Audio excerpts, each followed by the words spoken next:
Pues bienvenida.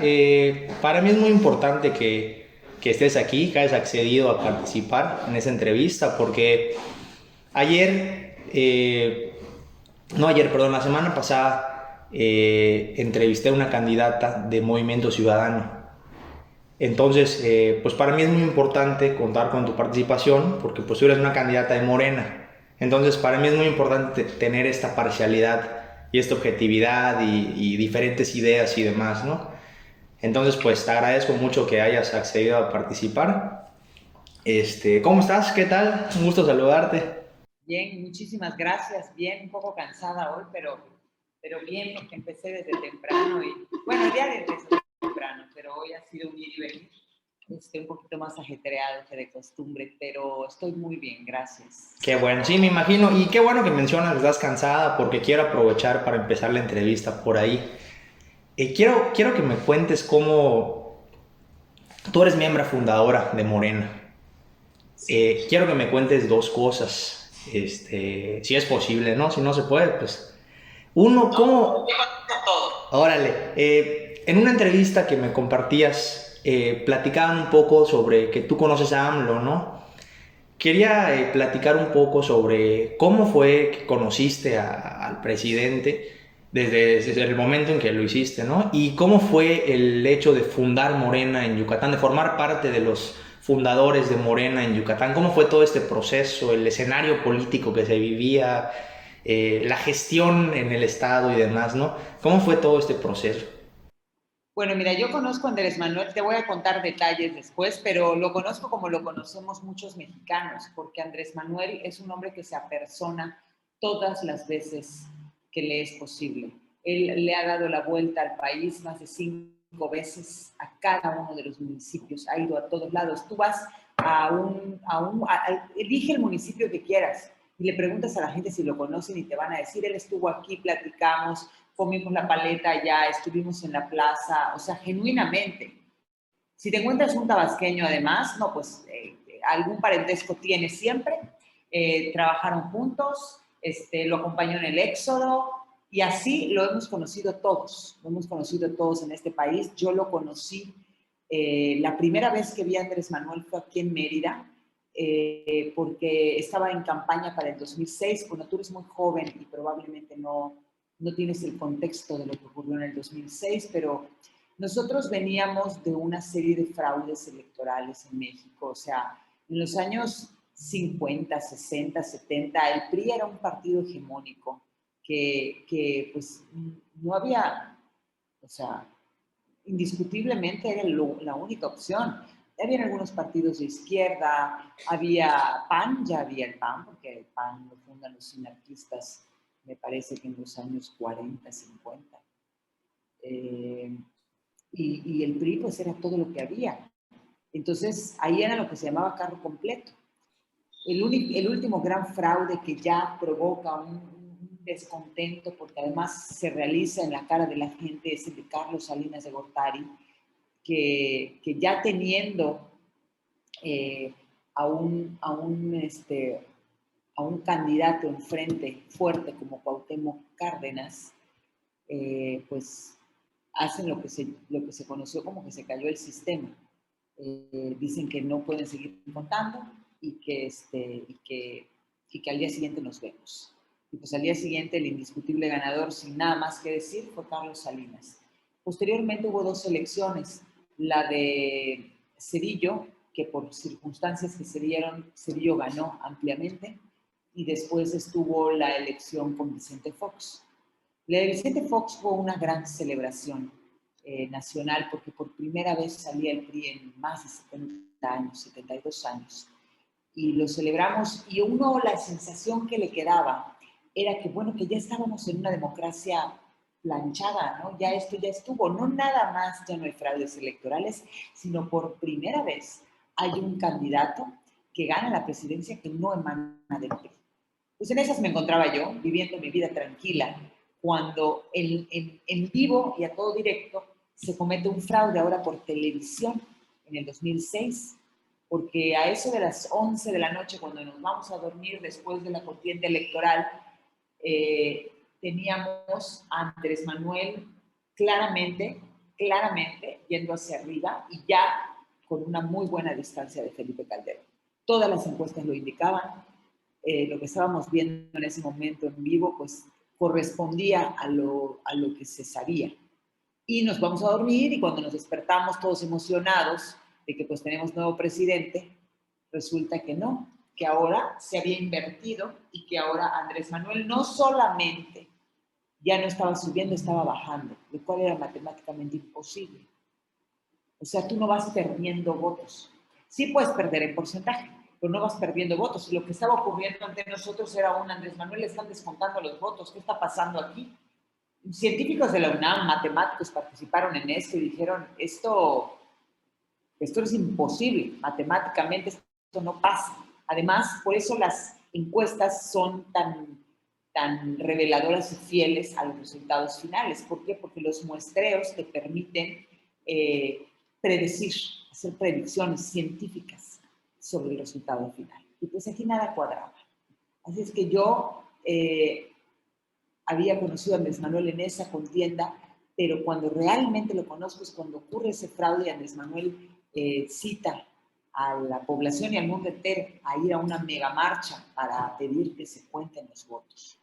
Y pues allá nos vamos, marchamos con Andrés Manuel y de repente, bueno, Andrés Manuel llega al Zócalo, yo me encontraba en Reforma, lo acompañamos pasando, siguió su camino hasta el Zócalo a dar su discurso y pusieron pantallas en el paseo de la Reforma y de repente Andrés Manuel dice, aquí nos vamos a quedar para que nos cuenten los votos. Hasta que nos cuenten los votos, aquí nos vamos a quedar a dormir y a vivir. Y yo la verdad es que ahí dije, oh Dios, ¿será que me equivoqué de candidato? ¿Será que, qué locura es esta, no? Y nos dijo, sí, nos vamos a quedar porque es necesario pues manifestarnos en contra de este fraude en la cara de todos nosotros. Y pues la gente se quedó y yo me quedé una semana. Y ahí fue donde podría decir que conocí a Andrés Manuel, viviendo en casas de campaña en el Zócalo de la Ciudad de México. Después lo he visto muchísimas otras ocasiones, pero a mí me quedó claro que lo que él buscaba, acorde al entorno en el que nos encontrábamos en ese momento, era lo correcto. Porque mira, había gente en ese plantón que le decía, lo que usted diga, usted nomás pídalo, ¿qué hacemos? No vamos a permitir este fraude. Y él decía, no, tranquilos, vamos a esperar a que cuenten los votos. Los van a cortar porque nos asiste la razón, porque es parte de los derechos que tenemos como candidatos, como ciudadanos. Y pues no contaron los votos, contaron unos cuantos, quemaron las boletas a la brevedad, o sea, No hubo resolución. Nos robaron, ¿no? Y yo admiré profundamente la decisión polémica de Andrés Manuel de quedarse ahí conteniendo a la gente. Ahí fue cuando yo dije, este es el que nos tiene que gobernar. Y había hecho un extraordinario trabajo en la Ciudad de México. Entonces, yo ahí me uní a la causa y lo he visto desde entonces muchísimas veces, muchísimas, incontables, no sé, 20, 25, 30, no te lo sé decir. Pero cada vez que Andrés Manuel se encontraba por mi camino, yo me lanzaba a donde estuviera.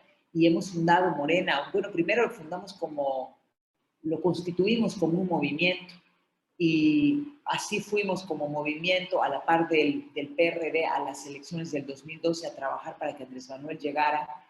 Y bueno, el contexto económico también que se generó y el peligro para México y todo este rollo no le permitió llegar. Pero ahí dijimos, bueno, necesitamos un partido que lo lleve a la presidencia sin los chantajes que ya en ese entonces tenía el PRD con Andrés Manuel. Y entonces dijimos pues que Morena se vuelva partido para llevarlo a la presidencia. Y constituimos el partido. Aquí en Parque de la Paz frente al Centenario firmamos los yucatecos que quisimos que Andrés Manuel pues fuera nuestro próximo candidato. Todavía nos teníamos que esperar 5 años más, pero nosotros ya estábamos viendo lo que iba a ocurrir en el 2018 porque nuestra única opción era él. ¿Cómo fue ese proceso de juntar a la gente, por lo menos en Yucatán, o sea, de transmitir ese sentimiento que se había generado en las elecciones y con todo este movimiento y transmitirlo aquí a Yucatán, tan lejos, ¿no? De la capital del país y demás? ¿Cómo fue esa organización, ese trabajo? Existe un mito de que Yucatán es panista. Eso es mentira total. Te lo cuento. por si no lo sabes, Yucatán no es panista, Yucatán fue priista muchas décadas. En el 2000, a la par de Vicente Fox, llega un candidato emanado del PAN al gobierno, que es Patricio Patrón Laviada. En parte ella había sido alcalde, venía de ser alcalde, y llega también en la ola del cambio. Y lo celebramos también, lo celebramos mucho el triunfo de Patricio. Pero algo ocurrió en el camino, se repartieron el Estado completo. El grupo de derechos humanos, Indignación, dice que restauró la hacienda en Yucatán, se repartieron otra vez la tierra. Patricio y sus amigos, como Vicente Fox y sus amigos, se repartieron la tierra y resulta que de ahí vuelve el PRI durante 2 sexenios y no es casualidad. La gente dijo no al gobierno del PAN. Entonces ahora ha vuelto de otra manera, con un candidato que es emanado en otro contexto, pero básicamente la gente dijo durante 12 años no al PAN. Este estado no es panista. Mérida tiene una zona panista que es más que panista, conservadora. O sea, gente que está con el PAN porque no va a estar con el PRI.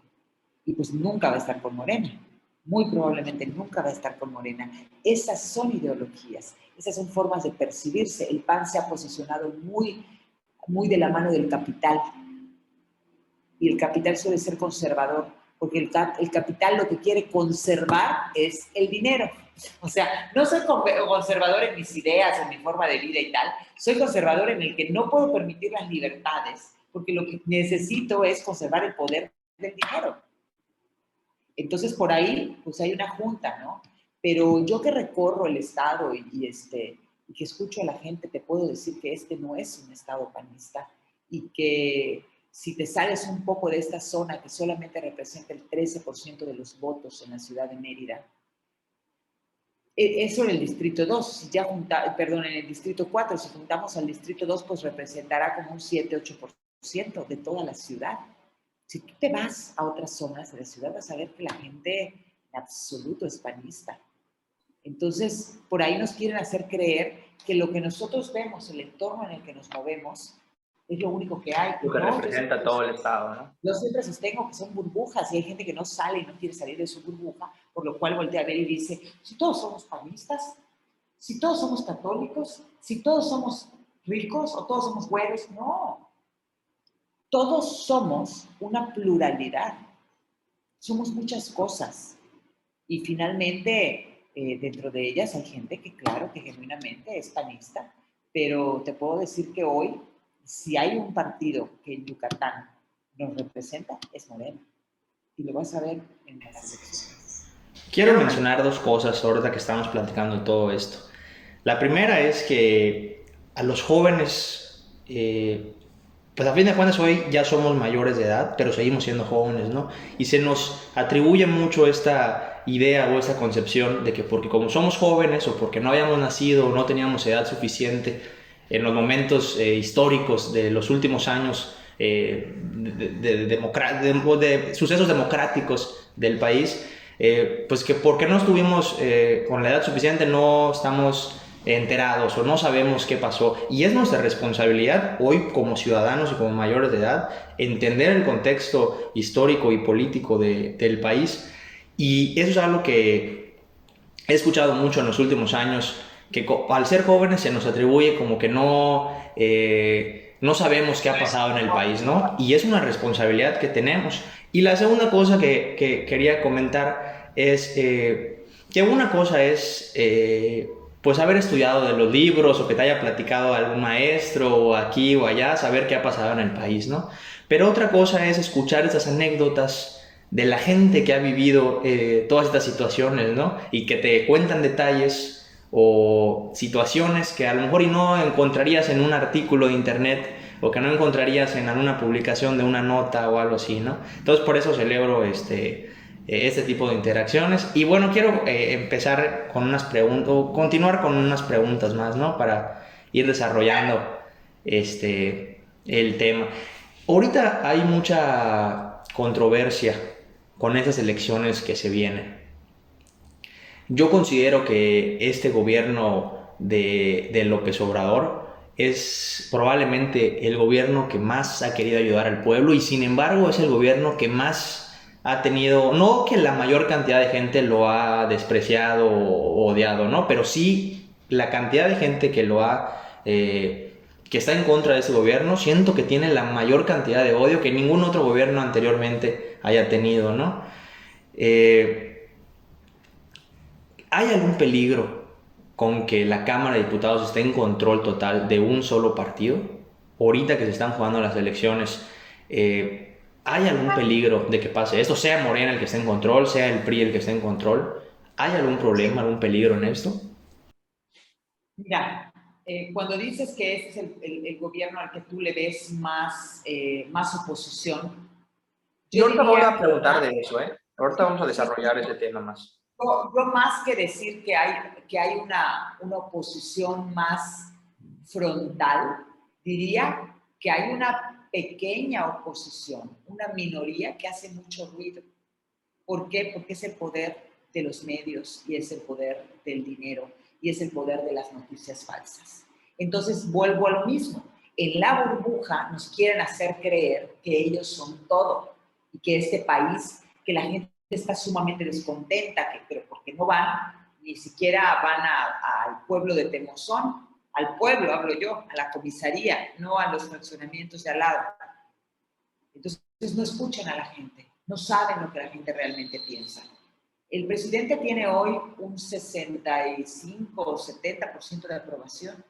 ¿Cómo podría, es el más alto de la historia moderna, cómo podría el presidente ser más repudiado por el pueblo si tiene más aprobación? No lo aprobaría. Peña Nieto salió con creo que 23% de aprobación, pero uno no escuchaba el escándalo. La gente ya lo tomaba a broma, lo tomábamos a broma, ¿no? Pero la gente no aprobaba a Peña Nieto. Pero la percepción era amable porque los medios lo trataban con respeto. Y entonces uno, o sea, decía, sí, son unos ladrones, pero bueno, ya, son unos ladrones y ya. No, ese es un peligro, la democracia, Y dices, bueno, ¿qué significa tener la mayoría? Pues mira, yo les digo que lo triste de una democracia es que no tenga más de una opción. Lo triste y lo peligroso es que no tengo más de una opción. Nosotros quisiéramos que los partidos políticos hicieran el trabajo que tienen que hacer de manera sincera y representaran a la sociedad. Y tenemos que pensar que tienen que representar a la sociedad en su mayoría, no en minorías. No yo represento este nicho y yo represento, no, lo tienes que representar a la mayoría porque al final a esa mayoría vas a gobernar. En realidad vas a gobernarlos a todos. Entonces, cuando se dice que hay un peligro de que la Cámara de Diputados tenga la mayoría el partido Morena, porque le va a dar un gran poder al presidente, pues yo te puedo decir que número uno, el presidente tiene un gran poder. Es el presidente más poderoso de los últimos años. ¿Por qué podemos decir que es el más poderoso? Porque conjunta una serie de factores que no se daban hace mucho tiempo, como en la dignidad de un gobierno ante gobiernos extranjeros, la autonomía en las decisiones. Además, tiene el apoyo popular que hace mucho tiempo no se veía. No sé cuánto, pero yo nunca lo vi antes, un apoyo como este. Entonces, ellos lo que quieren es frenar el poder de Andrés Manuel. Afortunadamente estamos en manos cuerdas, digan lo que digan. Estamos en las manos de un hombre que está intentando un cambio para este país, que está trabajando en pos de ellos. Mira, hace rato estábamos viendo el tema de Colombia, de lo que está pasando, de las revueltas, porque intentaron poner un impuesto y se les salió del control, se les salió de las manos. Ahora está el presidente Duque diciendo que van a dar un apoyo para trabajo para los jóvenes, algo así como el programa que tenemos aquí de jóvenes, jóvenes construyendo el futuro, que denosta la oposición como ninis flojos mantenidos, cuando no te explican que en realidad es un programa de empleo. Cuando les explicas que es un programa de empleo, te dicen, ay, pero nosotros ya lo teníamos antes. Pues sí, entonces, ¿por qué te quejas? Sí lo teníamos, no era masivo, no dependía dependía de los ayuntamientos, ahora es nacional. Entonces, no hay posibilidad de que reconozcan nada. No hay posibilidad de que reconozcan que es importante el programa de empleo, pero tampoco que si ya lo teníamos, pues estaba bien, ¿no? Que lo hagan a nivel nacional. Y menciono lo de Colombia porque, ¿qué le pasó a Colombia? Colombia llegó a la COVID sin programas sociales. Y hoy tiene un levantamiento muy importante. Van más de 50 muertos y el país está incendiado. Claro que vienen de una guerra de más de 50 años. Ahora, si México no hubiera tenido los programas sociales del presidente, que llegó poniéndolos el primer día mandando sus propuestas, este país estaría igual que Colombia levantado. La gente ha sabido esperar pacientemente mejores tiempos porque no se está muriendo de hambre. Y te lo digo yo, que visito las comunidades, que visito a la gente, platico con ellas y te lo dicen. La cantidad de gente que hoy está viviendo gracias a los programas sociales o se está ayudando es enorme. Y no nos vamos a quedar ahí. Nos vamos a ir por el desarrollo. Ahí viene el Tren Maya en Yucatán. Pero yo pienso que este gobierno ha sido un gobierno visionario que merece la oportunidad de continuar. No estamos hablando de un poder como adjetivo para el presidente. Estamos hablando de la posibilidad de que el presidente use el poder como un verbo para hacer, para construir. Y eso tampoco nos había pasado. El poder siempre era un adjetivo y yo hago y todo en lo oscuro además. Hoy ese señor rinde cuentas todos los días ante la nación. Eso no había ocurrido jamás. Yo creo que además lo que la oposición detesta es pensar que la gente se acostumbre a un modelo de rendición de cuentas diario y, ay, qué flojera, me voy a tener que levantar diario, se va a notar que me levanto a las 10. Sí, ese es un detalle que quiero, qué bueno que lo mencionas, porque ahí va mi siguiente pregunta. Las mañaneras yo siempre las he aplaudido porque son un ejercicio de transparencia, de información al pueblo y de mantener este contacto con el pueblo todos los días, ¿no? Un maestro en clases me decía cuando estaban las elecciones, no estoy seguro si antes de las elecciones o ya cuando ya estaba electo el presidente, me decía, le va a disparar de vuelta a él, porque un día va a haber una crisis y va a tener que dar la cara y no va a poder. Y pues yo he visto que han pasado varias crisis y ahí ha estado el presidente dando la cara de todas formas, ¿no? Pero aún así quiero comentar que la cantidad de gente que ve las mañaneras es muy poca.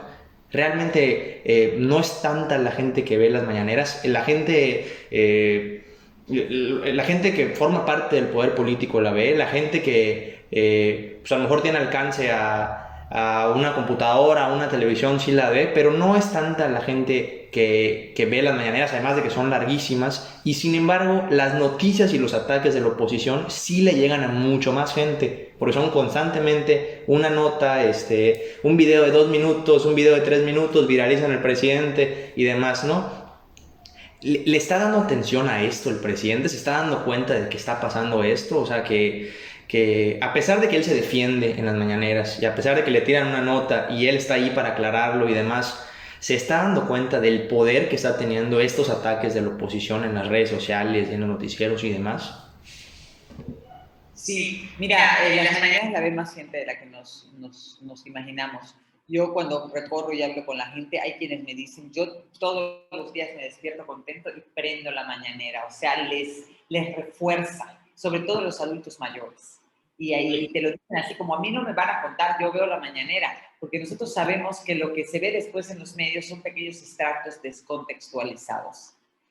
Hay quienes dicen que el presidente debería dejar de transmitir las mañaneras porque son odiosas, pero la realidad es que no es una cadena nacional. Tú puedes verlas o no verlas, y quienes dicen que son odiosas no las ven. Entonces, si no se quiere, o sea, ¿cuál es tu molestia ante algo que nadie te impone y que tienes libertad de verlo o no? Y que no, y que el otro día alguien me decía, es que cuestan mucho dinero, y yo como, ¿qué cuesta? La transmisión, pero ya las cámaras están, los medios ya fueron, pobres periodistas los hacen ir. No tienen que ir, hay cola para entrar a la mañanera.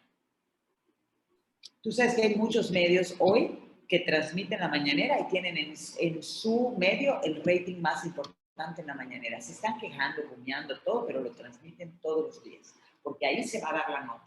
porque Andrés Manuel lleva la agenda mediática en este país desde hace muchísimos años. Este ejercicio de la mañanera, Andrés Manuel lo hizo cuando era alcalde de la Ciudad de México en el 2000. Él hacía las mañaneras, por eso también se volvió tan famoso en la Ciudad de México. Ahora, esto de las mañaneras, no te creas que es un ejercicio inédito. En Washington, en la Casa Blanca, se dan los informes todas las mañanas también, desde hace mucho tiempo, lo que pasa es que no lo da el presidente, pero todos los días se dan unas mañaneras. Y Joe Biden lo reinstauró porque Trump, en vez de dar mañanera, mandaba tweet, una mañanita. Entonces, eso les parece, cuando yo le dije el otro día a alguien que, oye, pero en la Casa Blanca también, pero eso tiende distinta, es otra la clase, es otro, o sea, no te lo puedo cambiar por uno güerito, discúlpame, ese es el que tenemos, es de ahí de Tabasco. Entonces, es el que tenemos el presidente y hace lo que puede. Y además me parece que el supuesto desgaste de su imagen del que habla, no, pero se va a desgastar, él está perfectamente consciente de que se puede desgastar y no le importa. El desgaste de su imagen, como si fuese un capital político, no vale nada junto al hecho de gobernar un país y de ponerlo en orden y de dar la cara y de rendir las cuentas y de contestar las preguntas. Entonces, se paga con gusto ese desgaste de imagen. Y Andrés Manuel lo paga con gusto. Él ya es presidente, él ya va de salida. Si se le desgasta la imagen, pues ¿qué más le puede pasar? Que en su casa le diga a su esposa o no sé, su... Yo estoy encantado con las mañaneras, como te decía, creo que es un ejercicio de transparencia muy importante, pero aún así me llama mucho la atención la cantidad de, o sea, el tamaño de la fuerza que tiene la oposición en dividir a la... Dicen que AMLO es el que divide, no, yo no creo que sea él el que divide, yo creo que la oposición es la que está dividiendo, pero me impresiona la fuerza que está teniendo, ¿no? Y creo que sí debería, es una de las críticas que yo hago al presidente, creo que sí debería encontrar una forma de no perder a esta gente bueno, que ni siquiera lo apoya, ¿no? Pero que le están dando la espalda y están creyendo lo que dicen los medios y lo que dicen las notas falsas y demás. Pero creo que sí es importante que un gobierno debe ser para todos, ¿no? Para todo el país. Bueno, para seguir avanzando, quiero hacer una pregunta sobre ¿por qué crees que no hemos visto... esperábamos con la elección de Andrés Manuel a muchos políticos antiguos del viejo PRI y demás en prisión, esperábamos ver encarcelados a mucha gente porque no es un secreto que ha habido muchísima corrupción en el país. Sin embargo, gana el presidente y no hemos visto grandes arrestos o grandes sorpresas de políticos arrestados, ¿no? ¿Por qué no ha pasado esto? Bueno, te contestaba esta pregunta, ¿no? Que cuando tú centras tu energía y tu trabajo en hacer algo que no te corresponde, como lo es la justicia, porque para eso tenemos un sistema judicial, entonces le quitas tiempo a gobernar. Andrés Manuel dice que él trabaja todo el día, incluidos los fines de semana, porque tiene que gobernar el equivalente a 2 periodos, a 12 años. Y eso es lo que está haciendo. Si él se enfrascara en hacer la justicia que le corresponde al sistema judicial, pues no nada más estaría haciendo un trabajo que no le corresponde, sino que estaría quitándose tiempo de trabajo. Incluso él ni siquiera atiende la relación con otros países como lo hacían otros presidentes. Él ni siquiera viaja. ¿Por qué? Pues porque dice, yo tengo que estar aquí, yo tengo que ir a Tepetitán del Río antes que ir a Washington. Y así lo hace. Entonces, la justicia tiene que estar en manos del Poder Judicial. Somos una república. Ahora bien, por supuesto, hay una fiscalía que sí depende del gobierno, pero también es autónoma. Esa fiscalía que hoy está en manos de Alejandro Gertz Manero, pues tendría que ser quien esté integrando carpetas, quien esté levantando denuncias, etcétera, etcétera. La independencia hace que Andrés Manuel no tiene por qué ser el justiciero. Andrés Manuel es el ejecutivo, es el administrador de este país, pero todo está como tan tan revuelto que luego la gente ya no acaba sabiendo quién qué. Y además, él siempre ha dicho, yo no vengo aquí a generar animadversión ni a hacer que la gente que caigan. Ahora que estamos con el tema del juicio a los expresidentes, dice, háganlo ustedes, organícense y enjuícienlos. Y eso hicimos, nos pusimos a recabar firmas de a ver si pasaba la consulta popular vía el INE, para que no digan que hacemos consultas patito. Logramos las boletas, el número de votos que se requieren, logramos que el INE lo organice y en agosto vamos a tener una consulta para ver si el pueblo quiere que enjuicien a los expresidentes. Yo creo que ese es un parteaguas en este país. Vamos a tener la posibilidad de saber exactamente si los que nos han gobernado son culpables de algo. En este caso están hablando de corrupción. Yo más que corrupción quiero saber si han violado derechos humanos, si han cometido actos de violencia, genocidio. Hay casos como el caso de los 43 de Ayotzinapa, como Aguas Blancas, como Acteal, y como la supuesta guerra al narcotráfico de Felipe Calderón, que nos debe una explicación porque tiene a su policía enjuiciado en Nueva York por tráfico de drogas. Entonces, yo creo que es importante que nosotros también participemos. El presidente no se quiere enfrascar en eso. También me imagino que tiene unos cortos políticos muy importantes hacerlo. Lo digo al aire, pero me lo imagino. Y él pues está ocupado haciendo lo que otros no hacían, que era gobernar. Antes los presidentes los veíamos cada 15 días, literal. O sea, de repente no sabías dónde andará el presidente, qué estará haciendo. Estaba viviendo su vida. No, hoy sabemos de él todos los días. Vamos a concluir con una última pregunta, ya dirigida a ti. Ya hablamos mucho de otras cosas, pero ya para ir concluyendo, quiero preguntarte, ¿qué le dirías a los votantes de Yucatán? ¿Por qué Giovanna para esta candidatura? ¿Por qué yo? Mira, yo creo, como siempre les digo, me da como pudor hablar de mí, pero yo creo que yo tengo un perfil que está trabajado para ser legisladora.